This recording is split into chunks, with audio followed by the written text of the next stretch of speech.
Yeah. Yeah, sorry about that. We got kicked off the net. I Yeah. mean, that what happens. They hadn't happened to us in a while, but Right. But the yeah, whole entire internet just went down. yeah. So But we still we get the rest of this broadcast. So yeah. So sorry this isn't live stream, yeah, but we're gonna go ahead and try to load this up afterwards. But that's wild how that happened. yeah, that's I mean crazy. the whole internet just going down. Yeah, the whole internet went out on us like doing this. Interesting. But yeah, go ahead, bro. All right. So Kamanthi rose to prominence within a movement in the early 1950s, first acting as an oath administrator, a method of initiation, and a way of ensuring loyalty within the Mau Mau movement. He quickly became a leader of the Mau Mau fighters who migrated into the forest to fight the British forces after the declaration of the state of emergency in late 1952. And just like I was saying, that was basically them just declaring martial law, which when they started, of course, putting people in concentration camps and all that. After a relentless campaign to capture Kamanthi and his insurgents, the British colonial government tribal, tribal. Tribal. I'm like, because I mixed tribal and tribunal. Yeah, tribal police captured him alone early on October 21st, 1956, in the emergency trenches dug to separate the native reserve and the Nyandera forest. So it was the tribal police that got him. So it just, man, it just goes to show how we feed into this system, man. The nature of Kamanthi's arrest is still contested, yet the recorded version of events is that Dan Kamanthi was shot and captured by the tribal. I keep messing that up. By tribal police constable. I'm not gonna attempt that. Right. Last name Mr. Mao. Mao. Right. Police Mao, who claimed that he shot Kamanthi in the leg as he attempted to re-enter the forest and evade capture. Wait a minute. Now, how often the police are trained to shoot them in the leg? Come on, man. Come on, bro. Right. Go ahead. Kamanthi's capture was especially like somebody that they consider a dangerous rebel. Kamanthi's capture was a momentous victory for the British, who saw him as the focal point of the uprising, without which the forest fighters could not function. So, good man, they always. I mean, of course, you gun for the leader, but man, they are vicious with it. Go down a little bit so I can see it. Okay. All right, Yep. bet. After a laborious and integral trial, on November 19th, 1956, Chief Justice Kenneth O'Connor found Kamanthi guilty of unlawful possession of a firearm and ammunition, actions made illegal by the emergency regulations put in place by the British government in an attempt to quell the violence of the rebellion.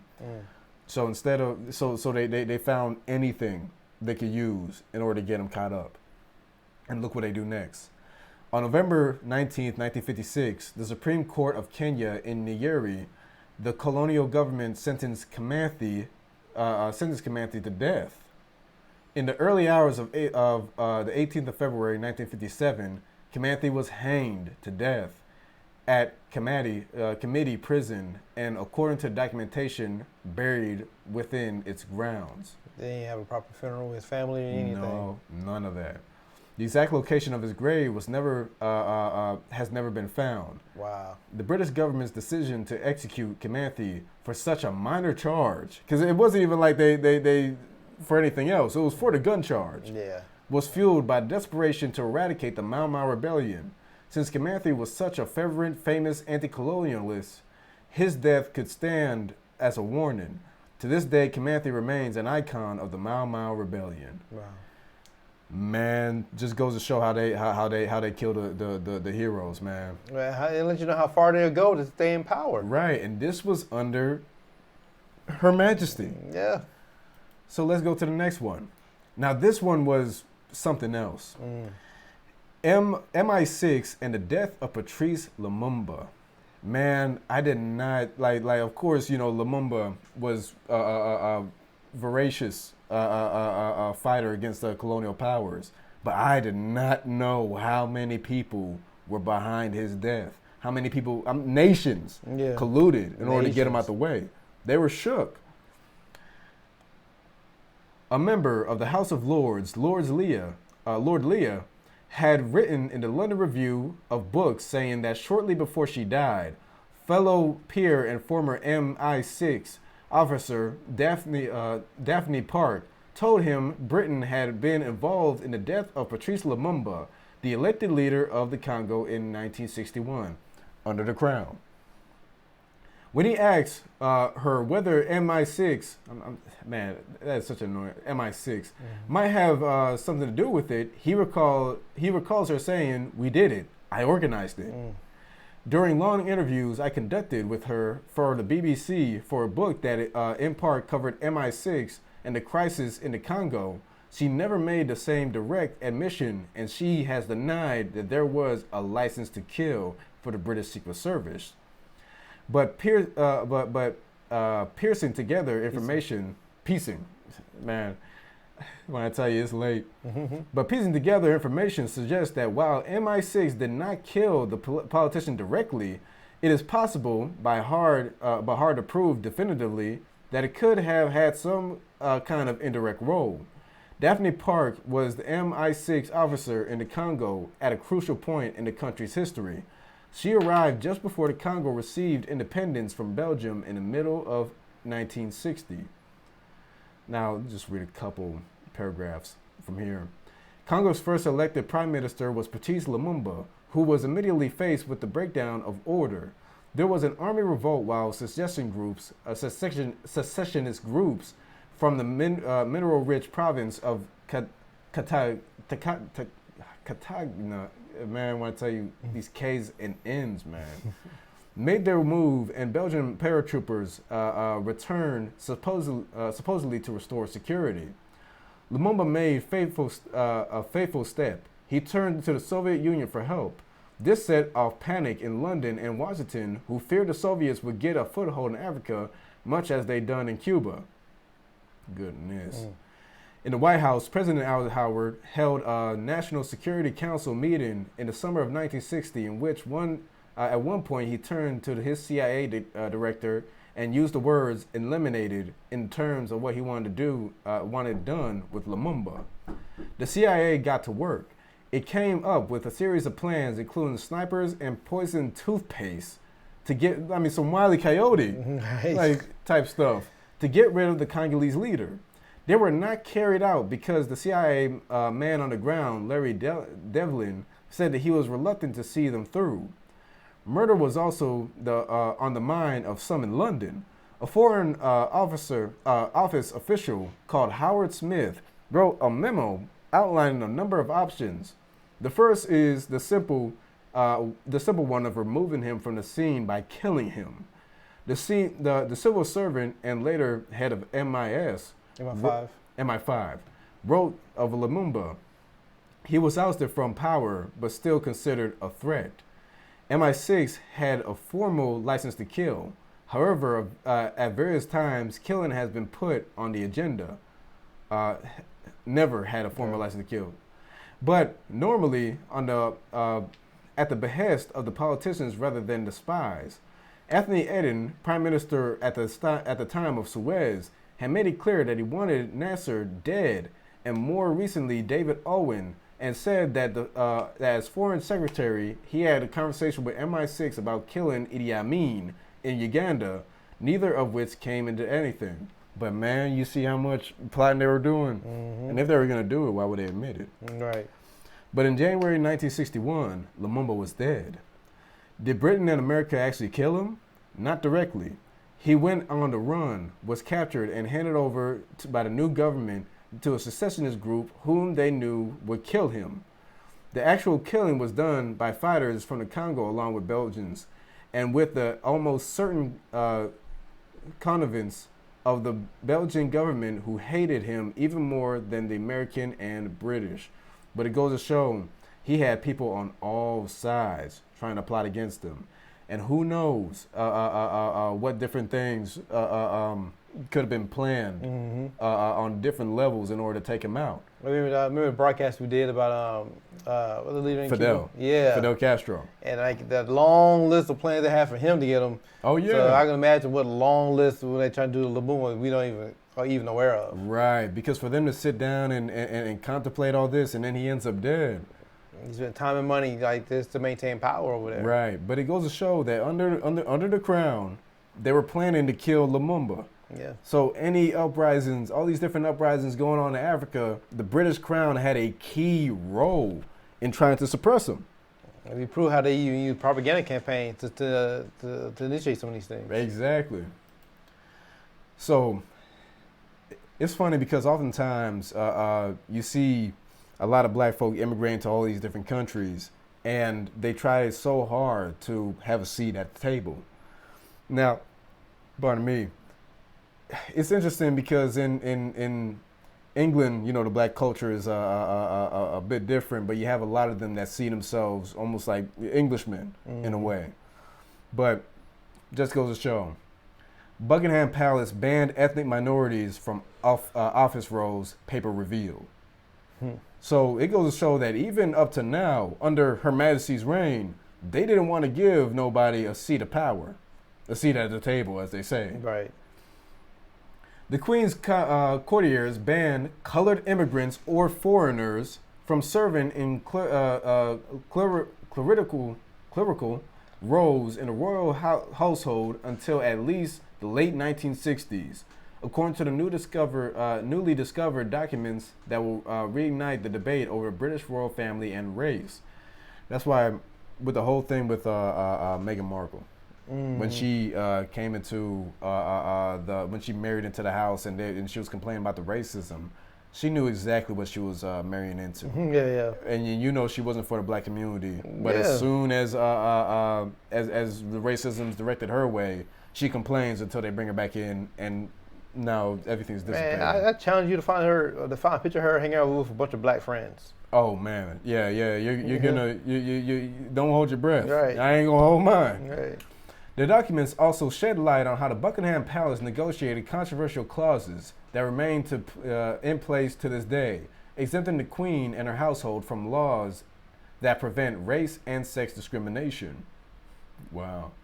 The papers were discovered at the National Archives as part of the Guardian's ongoing investigation into the royal family's use of an arcane parliamentary procedure known as the Queen's Consent to secretly influence the content of British laws. Man. Wow, I wasn't even aware of that. Yeah, that's interesting. Wow. They reveal how in 1968, the Queen's chief financial manager informed civil servants that it was not, in fact, the practice to appoint colored immigrants or foreigners to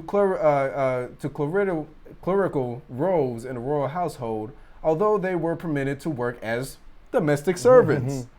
There's no problem with that, of course. It is unclear whether the practice ended, when the practice ended, I mean.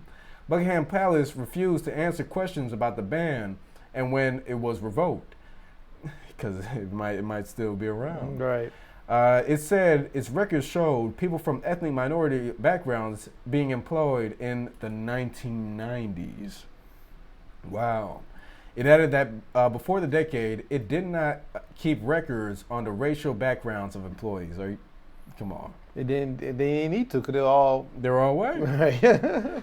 Man, and this just goes to show when people come from these different places and want to come to America and judge black Americans for what they haven't done, man, we have to realize across the whole entire diaspora that we're not going to be accepted into their circles. I mean, they have gone out of their way to make sure that we are not anywhere near. She doesn't even want us near her. Right. How do you think she viewed all her subjects? How do you think she viewed the people of the Caribbean and the people of Africa? Yeah, like dogs. Like dogs, right. And there was something else I wanted to say about all this. Oh yeah, the whole thing about her being able to influence the laws in Britain. Yeah, that's what people think, that she didn't do anything. Like that she's just and it's funny because I keep hearing this whole thing about the Queen being a figurehead, the Queen is a figurehead. I don't think somebody worth billions of dollars, if not trillions, is just a figurehead. They have power and they're wielding it. They definitely do wield it. Now, another thing that Britain was guilty of, and I didn't know that they had race riots in Britain. The Notting Hill riots of 1958. Amidst racial intolerance and competition over resources, the white working class of Notting Hill area, London, UK, launched an attack against members of the black community on August 30th, 1958. Forced to arm themselves in defense, the confrontation lasted a week. The roots of the Notting Hill riots are found in a migration of people from the Caribbean to London right after World War II. With the population influx, Notting Hill became a more international district. The Caribbean population across London grew to be well over 100,000 by 1961, with most in the Notting Hill area. Northern Kingston, the borough in which Notting Hill is situated, had high rates of poverty, crime, and violence. There was also competition for housing between the poor black and white families and tensions that were exploited by ruthless landlords. Divide and conquer constantly. Yep. While the governments of Great Britain, France, and the Netherlands encouraged immigration to meet labor shortages at home, many local residents feared being displaced in housing by newcomers. Moreover, many African and Caribbean colonies were pushing for independence, which also contributed to racial tension. Now, it's funny, because oftentimes you have these different programs for our people within the U.S. or any other country, and we believe, they want us here. They want us to have a seat at the table. Like, for instance, whenever you have these different scholarships for Africans or Caribbeans or what have you, a lot of them don't understand they're just being used as fodder. Yeah, that's it. Right, in order to create more rifts and more divisions within the black community. They don't even understand that. So it goes to show what they had in mind when they were allowing blacks into their countries. A group of white working class youth known as the Teddy Boys were openly hostile to the black newcomers in Notting Hill. The resentment was further stoked by the right-wing political groups that sought power on a platform of racial intolerance. The Union for British Freedom established a presence in Notting Hill, and the founder of the British Union of Fascists, Sir Oswald Mosley, rallied the local population with the cry of "Keep Britain White." It sounds familiar. At meetings in West London, repeatedly concerns were raised by Caribbean community leaders about the flourishing prejudice that and the potential it had to develop in the conflict. Yet government officials took no action. Violence broke out on August 20th when property owned by Caribbean immigrants was vandalized and the owners were subject to physical harassment. The violence quickly escalated on August 24th when 9 Teddy Boys attacked 5 black men in Shepherd's Bush, London, and Notting Hill, leaving 3 seriously injured. The wave of unrest spread upon the Midland city of Nottingham, where there was riots for 2 weeks. These events in turn acted as a catalyst for the Notting Hill riots, which began on August 30th. Crowds of white youths, reportedly numbering 400, chased the Caribbean population in the area. Man, you gotta be kidding me. Patrol bombs and milk bottles were launched as missiles, and some rioters armed themselves with iron bars and butcher knives. They were counterattacked by black youths similarly armed in self-defense. The rioting stopped after a week. By the point that approximately 140 people, mainly white, had been arrested. Just saying mainly white, like that means something. They were on the attack. Right. The riots sparked an ongoing debate about racial discrimination and the levels of immigration in the to urban areas. In 2002, it was discovered that the contemporary government commentary on the events dismissed assertions that the attacks were racially motivated. You gotta be kidding me. Preferring instead to frame the disturbance as hooligans from both sides. Of course, let the shoe have been on the other foot. Right. The Notting Hill Carnival, my gosh, an annual celebration led by the area's Caribbean population, which draws huge crowds, was initiated as a direct response to the riots. So, the riots occurred, and the black community's response was the party. to party to celebrate the riots. Man. But just goes to show this was done under the watchful eye of the Queen. Yeah. Now, yeah, these next few, let me see, these next two articles basically talk about the jewels that the royal crown has obtained. And these are jewels that have been stolen from various places like India and Africa. People in Africa and India have called for the return of some of the crown jewels after Queen Elizabeth II's death. The Queen died on Thursday at age 96, Buckingham Palace confirmed. The crown jewels include a collection of some of the world's most rare and expensive gemstones. Two of the jewels people are calling to be returned are the Koh-i-Noor diamond from India and the Great Star of Africa, estimated to be worth about 400 million each. Man. Their acquisition is steeped in controversy given the history of British colonialism. People now call the royal family to use the Queen's death as an opportunity to return the jewels. Can India get back the Koh-i-Noor diamond, even everything in the British Museum that was stolen, written a person on Twitter? So, I mean, of course, if you want to go into your own personal research and look into the Koh-i-Noor diamond, you can. But I was particularly curious about the Great Star of Africa. Mm-hmm. What is the Great Star of Africa? The controversial diamond that Queen Elizabeth II possessed and the royal family don't want to return. The death of Elizabeth II came as a shock to some on Thursday evening, even though she was 96, and has sent a number of people in the United Kingdom into mourning. The death of the Queen has also, though, prompted questions across around the monarchy as a whole. One of the controversies surrounding the family to be discussed is surrounding a diamond of over 500 carats, named the Great Star of Africa, which has been in the family's possession since 1905. Man, and I'm pretty sure they didn't ask any of the Africans, to come into their lands, to quarry their lands, or do any of that. Just goes to show how they steal resources and have used Africa and have sucked the blood, the life force from it. In 1995, Elizabeth II and her husband traveled to South Africa for an official visit where she hadn't been since 1947, accompanying her father. On that 1947 visit, George the Sixth had to speak with the leader of the Azania tribe, and he was the king of the South Africa before 1961 independence, and the tribe's leader demanded the return of the diamond, Great Star of Africa.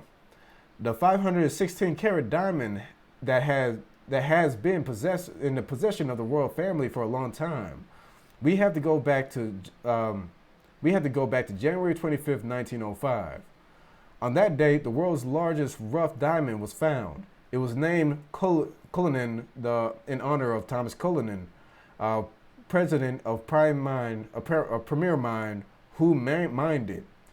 In 1907, a military figure. It wasn't him that did it. What? There wasn't him out there. They brought it up. I'm pretty sure, right? Like, he was right out there in the mine, right with the rest of the Africans. Ew, my, this is one big diamond. In 1907, a military figure, Louis Botha, petitioned that the diamond was bought for 150,000 pounds. Come on, man. I know it was a long time ago, but still. And then gifted it to Edward VII on his birthday, which outraged many South Africans. The royal family initially refused the offer, but Winston Churchill, as deputy minister, accepted it and had it sent to Britain. Edward VII had it carved and polished. It was split into two parts, which were then turned into 9 smaller pieces in total. The two biggest belonged to the crown, and the other 7 were Queen Elizabeth II's, and she wore them as a part of necklaces, rings, and other accessories. After South Africa's independence, they tried to claim back things that were theirs. Many see this as an example of the abuse of British colonization. I mean, of course. So, man, just goes to show all the dirt that was underneath the nails of Queen Elizabeth II and England as a whole. Which one was the star? This was the star? Well, This was the star right here? I think I'm not sure. This might be it. I think that might be it. Yeah, that's like pretty big. Yeah, that looks huge. So there might be that and that. So I'm imagining that's those two parts. But man, it's just wild the amount of stuff they were gonna do. They have done. Right. So let's go ahead and wrap this up with Britain destroyed records of colonial crimes, just like what was mentioned before. But those were the records that weren't destroyed. That the young lady in one of the first few articles was mentioning. But it goes to show just how much, man, the dedication to reputation that white supremacy has is so dire. They are willing to burn documents. They're willing to change history. They're willing to lie. They're willing to put figureheads in the black community. Mm-hmm. They're willing to do all these different things to make sure that they stay in power. And yet we're not going to challenge that power. We're going to allow them to stay in power. Come on, man. Review finds thousands of papers,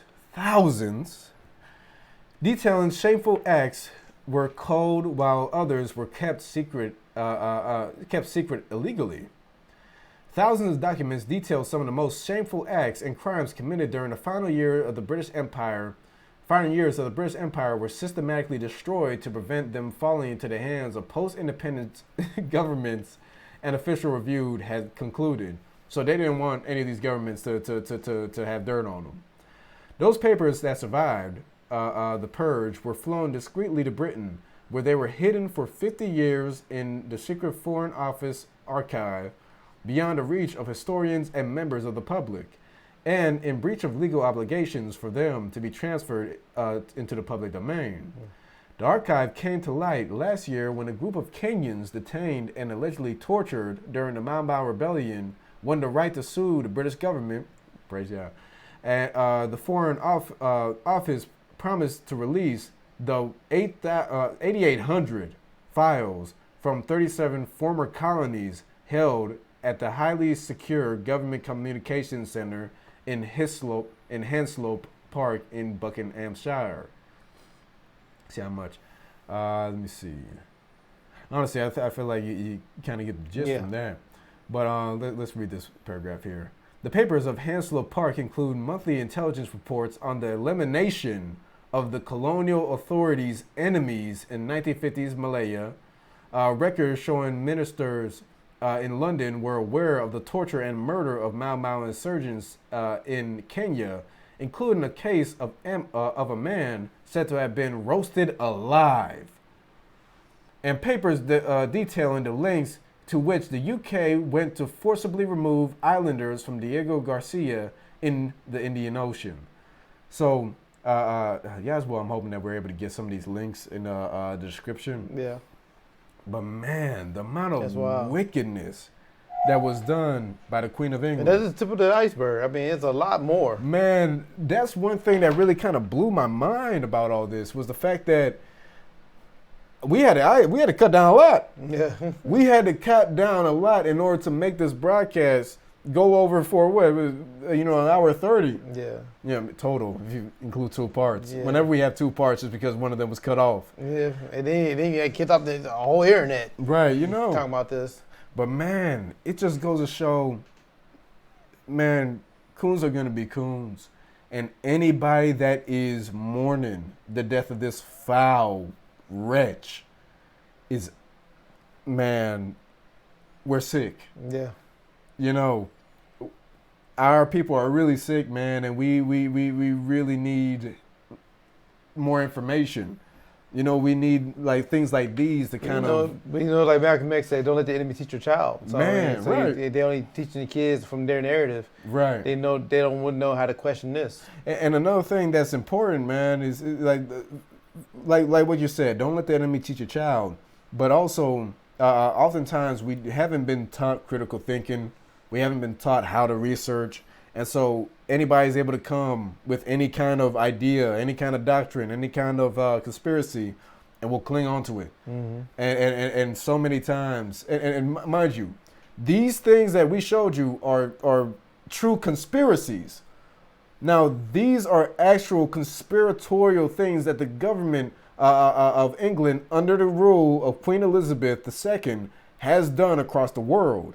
But you got folks out here arguing about are we natives or are we African? Are Native Americans or Africans, and people arguing if the earth is flat and if the slave trade happened. So, Right. Yeah, man. We appreciate y'all sticking out with us. Sorry for the interruption. most definitely. But they have it to us in a minute. But I mean, we what we're talking about. So the internet wasn't having it. So Right. So we had to record this last part here, just try to get the rest of the information off to you. Yeah. And then as soon as my internet is restored, Right. I'll upload this and I can go back and check it out. But I appreciate it. Like and share the broadcast, both parts.